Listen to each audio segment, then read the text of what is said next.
Pedro, como que eu vou definir o quanto gastar com habitação, o quanto gastar com transporte, o quanto gastar com lazer, o quanto gastar com despesas pessoais? E eu sei que muitas pessoas possuem essa dúvida e muitas pessoas vêm com aquela questão, não, segue a regra do 30, 50, não sei quanto. Não, separa nos potes 20% para isso.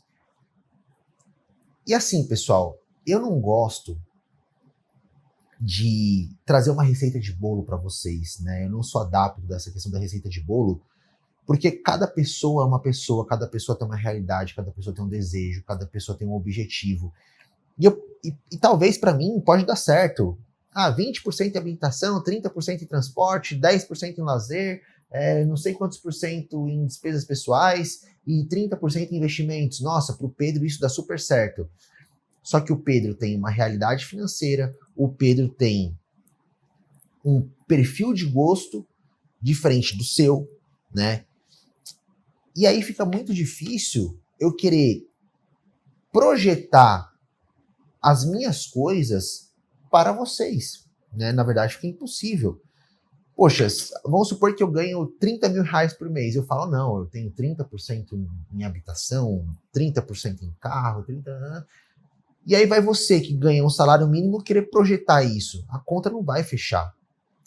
Ou vai você que ganha 5 mil reais por mês querer replicar a forma como eu distribuo o meu orçamento.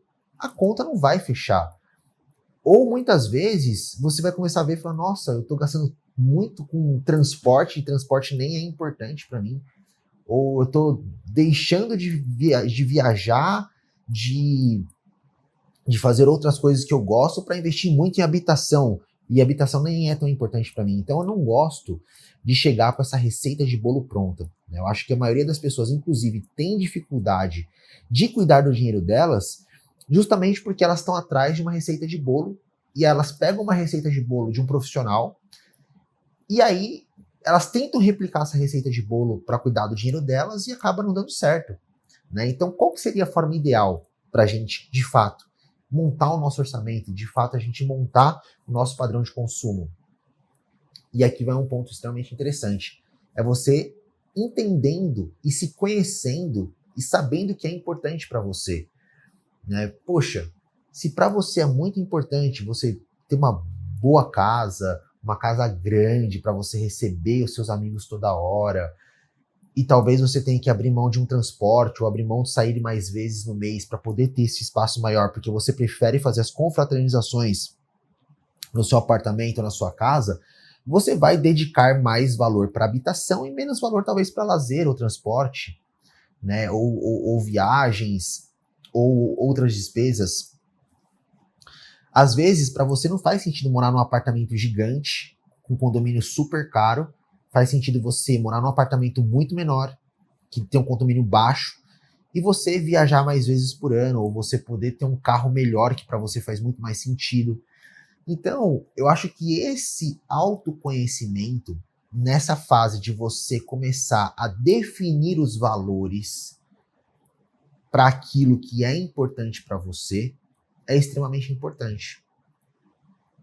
Porque a partir do momento que você entende o que faz mais sentido para você, você começa a olhar para o seu orçamento e falar, nossa, mas por que eu estou gastando tanto dinheiro com isso, sendo que nem faz tanto sentido para mim? Então, peraí, vou começar a reduzir o consumo nessa área aqui para investir em outra área, né? Às vezes as pessoas elas vão gastando o dinheiro delas sem fazer essa análise daquilo que elas estão consumindo, daquilo que elas estão vivendo, elas vão só no modo automático, né? Muitas pessoas vão vivendo e gastando o dinheiro delas no modo automático sem de fato parar para analisar e falar, poxa, eu gasto dinheiro com isso gera um valor para mim, me faz bem, tem uma prioridade para mim ou não? E comenta aqui embaixo se hoje você vem vivendo dessa forma, né? Eu já fiz muito isso. Pessoal, desculpa atrapalhar o seu vídeo, mas se você ainda não possui uma planilha, estou passando aqui para convidar você para conhecer a nossa planilha de fluxo de caixa. Essa planilha aqui você consegue ter uma visão de longo prazo do seu dinheiro, de janeiro a dezembro, e saber se você está conseguindo anualmente poupar os 20 a 30% que eu falo aqui nos vídeos, né? E não só isso, você consegue utilizar essa planilha com inteligência financeira, né? Isso é o que eu ensino na nossa comunidade. Então, se você quiser ter acesso à planilha, mais vídeos, mais cursos educacionais e mais a nossa comunidade, clique no link abaixo desse vídeo ou no QR Code que está aparecendo na sua tela, beleza? Um grande abraço e um bom vídeo. Eu já vivi muito no automático. E vira e mexe, eu tenho que sentar e olhar e reanalisar o meu padrão de consumo, porque a gente tende a entrar no automático. É muito normal isso. Todo mundo tende a entrar no automático, principalmente nessa loucura que a gente vive de dia a dia, de trabalho, de um monte de coisa na cabeça, e às vezes vai acontecendo as situações e a gente vai fazendo. Então, se a gente não para analisar e rever essas questões do nosso padrão de consumo, a gente vai simplesmente vivendo automático e gastando dinheiro com coisas que nem são tão relevantes pra gente. Então, para analisar, poxa, eu gostaria de morar numa casa melhor, eu gostaria de morar num apartamento melhor, mas às vezes você está gastando dinheiro com coisas que nem faz sentido para você. Às vezes você está saindo todo final de semana fazendo social, e para você às vezes tem muito mais, e tá morando num lugar que você nem gosta, num apartamento que você não gosta de morar, mas não tem dinheiro para mudar, para ir para um apartamento melhor. Só que aí a hora que você vai olhar, esse dinheiro está indo para outras coisas. Ou a pessoa fala assim, nossa, eu gostaria de andar num carro melhor, eu perco muito tempo no ônibus, no trabalho, indo para o trabalho, no metrô, aquele rolo do transporte público, principalmente das grandes cidades, graças a Deus que tem, mas é muito lotado. E, poxa, se eu tivesse um carro, eu ia poder acordar um pouco mais tarde, ia ter um pouco mais de qualidade para eu me locomover e ir para o trabalho. Mesmo que aumente o meu gasto, ia ter mais qualidade de vida. Mas eu não consigo ter um carro, aí você vê a pessoa tá gastando o dinheiro dela com outras coisas que nem é tão importante para ela, mas ela tá vivendo automático, ela tá só seguindo o que a vida vai entregando. Então eu acho extremamente importante, antes de virar para você e falar assim, não, sigam o padrão 80, 20, 30 lá. Antes de eu chegar e querer jogar uma receita de bolo para vocês, eu quero jogar essa reflexão de você entender o que é importante para você. Você começar a fazer uma análise do seu padrão de consumo e começar a tirar aquilo que não é importante, corta, vai reduzindo e começa a dedicar mais valor para aquilo que é importante para você, para aquilo que te traz qualidade de vida, para aquilo que te traz realizações. É assim que a gente vai montando o nosso padrão de consumo. E não é uma receita de bolo. Porque eu até gostaria que fosse uma receita de bolo. Seria muito mais fácil virar para vocês e falar assim, pessoal, 10% nisso, 30% nisso, 25% nisso, 15% nisso, 30% para investimentos e acabou. E todo mundo ia seguir essa receita e ia ser maravilhoso. Ia ser muito fácil. Mas infelizmente não é, porque você quer uma coisa, eu quero outra. Você tem uma realidade financeira, eu tenho outra. Às vezes o casal tem filhos, eu ainda não tenho. Então, poxa, a demanda de um casal que tem filhos é diferente de um casal que não tem. A demanda de uma pessoa que é solteira é diferente de uma pessoa que é casada. Então não tem como a gente estipular um padrão para todos. A única coisa que a gente pode fazer é entender aquilo que de fato é importante para a gente ir dedicando mais valores para o que traz qualidade de vida, porque é importante, porque gera realizações, e reduzir os valores naquilo que não é importante. E óbvio, continuar se desenvolvendo para você ganhar mais dinheiro, para você conseguir ir conseguindo mais coisas que te geram mais realizações. Às vezes, de cara, você não vai conseguir realmente morar no apartamento que você gostaria. Então você continua se desenvolvendo financeiramente, evoluindo financeiramente, para até chegar num momento que você consiga de fato morar naquele apartamento que você gostaria, ou andar naquele carro que você gostaria, ou fazer as 2 viagens internacionais por ano que você gostaria, ou uma única viagem internacional por ano que você gostaria.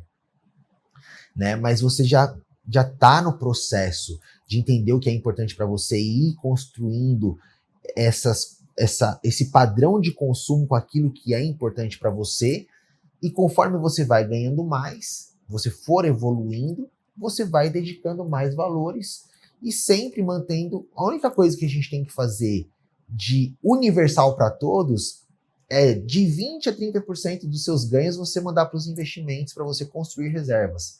Fora isso, como você vai distribuir os outros 80% que sobra ou os outros 70% que sobra, vai ser de acordo com aquilo que é importante para você. A única coisa que é universal é você poupar de 20 a 30% dos seus ganhos. O resto você vai torrar da forma como você achar melhor. Cara, quer pegar todo esse 70% e gastar com um único item, só habitação e não fazer mais nada, cara, a conta é sua. Se isso vai te trazer felicidade e você conseguir viver dessa forma, beleza. Óbvio, não é o ideal dos mundos, né? Mas porque a gente tem saúde, a gente tem outras demandas também. Mas se você quiser pegar 50% dos seus ganhos e dedicar em habitação, não tá errado.